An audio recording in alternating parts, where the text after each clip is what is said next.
The Child Care and Protection Act, Section 6, duty to report need for care and protection.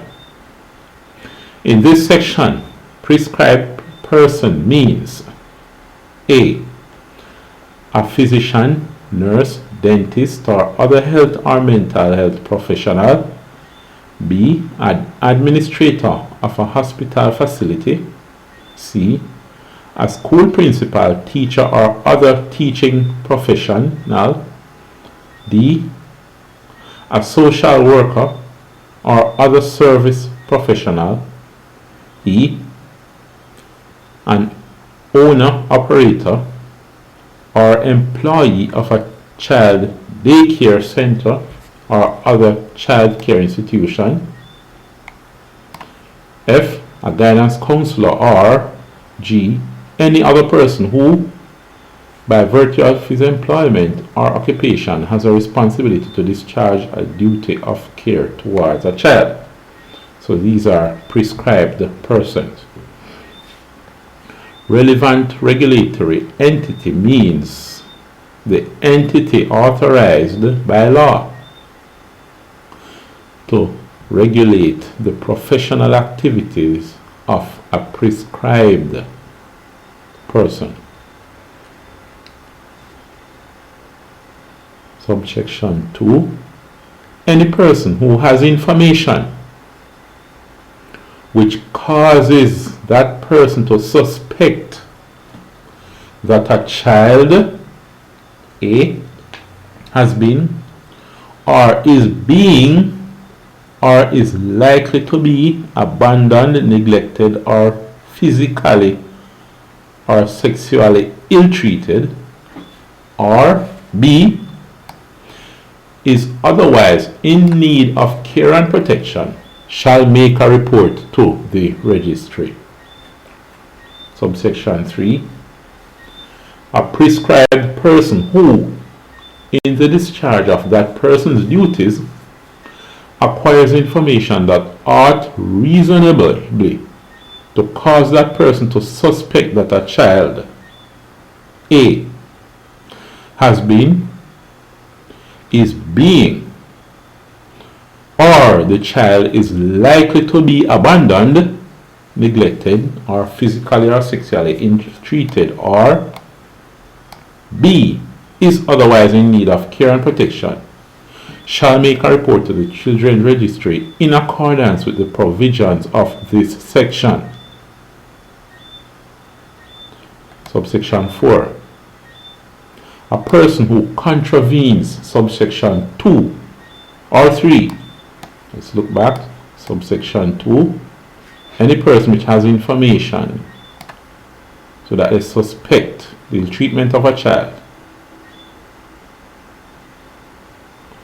has a duty to report to the registry. Also, any prescribed person.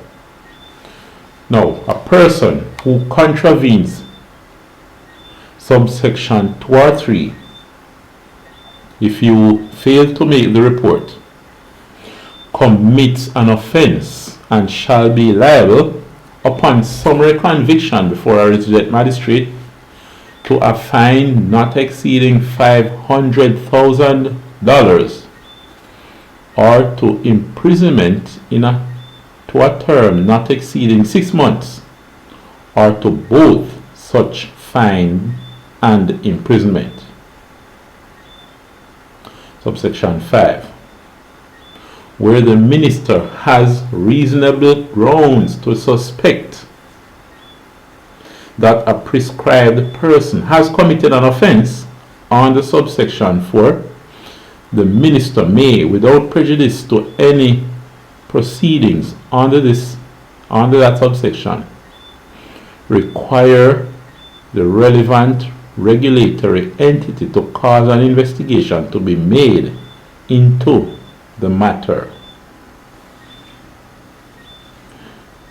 Subsection 6. No action shall lie in respect of any person who makes a report to the registry in good faith pursuant to this section, that means if you make the report, no one can sue you if you did make the report in good faith.